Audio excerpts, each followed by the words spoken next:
আসসালামু আলাইকুম। আশা করি সবাই ভালো আছেন। ফিশ গ্রিল রেসিপি নিয়ে আপনাদের মাঝে চলে আসলাম। সম্পূর্ণ ভিডিও আজকে আপনাদের সাথে শেয়ার করব। ফার্স্ট আমি একটা চেরি টমেটো নিয়েছি ৪ টা। আপনারা চাইলে বড় টমেটো ইউজ করতে পারেন ১ টা পরিমাণ মতো। তাই একটা পেঁয়াজ নিয়েছি ৪ টা আমি চেরি টমেটো এটা ব্লেন্ডার করে নিয়েছি। তারপরে এই জায়গায় হলুদের গুঁড়া, মরিচের গুঁড়া আর ফিশ মাসালা। আমি এটা যেকোনো দোকানে বা সুপার শপে পেয়ে যাবেন। এটা আমি পরিমাণ মতো নিয়েছি। এই জায়গায় আমি ইউজ করছি olive oil. Olive oil use করছি, তো এটা আমি ভালোভাবে মিক্স করার পরে এখন এভাবে হয়েছে। তারপরে এটা আমি এখন ফ্রেজার করব, র্যাপিং পেপার করে আমি আধা ঘন্টার জন্য ফ্রেজার করব। এটা যেন ভালোভাবে এটা মশলাটা এটা যেন অ্যাডজাস্ট হয়। তো এটা আমি এই জায়গায় আমি ফিশ নিয়ে নিয়েছি। যেটা আমি ৯টা আমি ফিশ নিয়ে নিয়েছি। এটা সাইজ কিন্তু অনেক বড়, একটু ছোট লাগতে আছে ভিডিও, এই জন্য মোবাইল থেকে করা, এই জন্য ছোট লাগতে আছে।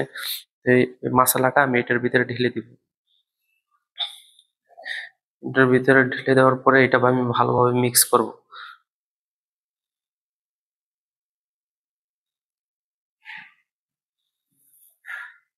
এটা ভালোভাবে মিক্স করার পরে আমি এটা র্যাপিং পেপার করে এটা আমি আবার ফ্রেজার করব। আমি এটা আধা ঘন্টার জন্য আমি রেখে দিব। আপনারা চাইলে সাথে সাথেও করতে পারেন, কোনো সমস্যা নেই। ভালোভাবে মিক্স করে আপনারা সাথে সাথে গ্রিল করতে পারেন, কোনো সমস্যা নেই। তো আমার হাতে টাইম আছে যখন লং টাইম, আমি এটা ফ্রেজার করব। আমি এটা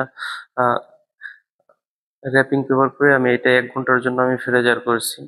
তো অলরেডি আমার ১ ঘন্টা কিন্তু কমপ্লিট হয়ে গেছে। তো আমি এটা র্যাপিং পেপারটা এখন এটা ওপেন করব। ওপেন করার পরে আমি এই জায়গায় একটা বাটার পেপার নিয়ে নিয়েছি একটা ট্রের ভিতরে। বাটার পেপারের উপরে আমি এখন ওই ফিশগুলো এরকমভাবে সাজিয়ে রাখবো।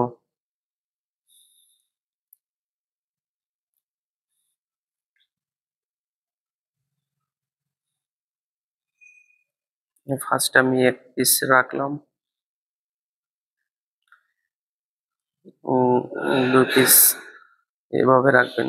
একটার সাথে যেন একটা না লাগে, এটা ফলো করবেন। এটা আমি ওভেনে গ্রিল করব, তো এজন্য এভাবে আমার রাখা কমপ্লিট হয়ে গেছে। এখন এটা আমি ওভেনে দিব। তো এটা ফার্স্টে আপনারা এটা অ্যালুমিনিয়াম ফয়েল থাকলে এটা আপনার অ্যালুমিনিয়াম ফয়েল করে দিবেন। অ্যালুমিনিয়াম ফয়েল না থাকলে কোনো সমস্যা নেই, এটা অ্যালুমিনিয়াম ফয়েল ছাড়াও দিতে পারেন ওভেনে, কোনো সমস্যা নেই। এই ওভেনটা, যেহেতু আমার ওভেনটা অনেক বড়, এই জন্য টেম্পারেচার কিন্তু অনেক বেশি। এটা টেম্পারেচার কিন্তু আমি কিন্তু কম করে দিব। তা আপনার ছোট ওভেন থাকলে টেম্পারেচার কিন্তু খুব বেশি করে দিবেন, কম থাকে এই জন্য বেশি করে দিবেন। আমি এটা টেম্পারেচার দিছি ১১০। তা আপনার যদি বড় ওভেন হয় তাহলে এই জায়গায় ২২০ দিবেন। তাই আমি 30 মিনিটের জন্য কিন্তু এটা আমি লাগাইছি ওভেনে। তো অলরেডি কিন্তু আমার কমপ্লিট হয়ে গেছে। হ্যাঁ, এভাবে অলরেডি হয়ে গেছে আমার গ্রিল। দেখেন, পারফেক্ট কালার দেখেন। এখন আমি উপরে কিন্তু আমি লেবন দিয়ে দিচ্ছি। তা ফার্স্ট আমি কিন্তু লেবন ইউজ করছি, যে মশলাটা আমি বানাইছি ওইটার ভিতরেও কিন্তু আমি লেবন ইউজ করছি। তাই আবার গ্রিলে ফিশের উপরে আমি কিন্তু লেবন দিয়ে দিচ্ছি। দেখেন অনেক কিন্তু টেস্ট হয়েছে সুপার। আপনারাও বাসায় ট্রাই করে একবার হলেও ট্রাই করবেন, এভাবে বানাবেন গ্রিল। আশা করি সবাই ভালো থাকবেন, সুস্থ থাকবেন। দেখা হবে নেক্সট কোনো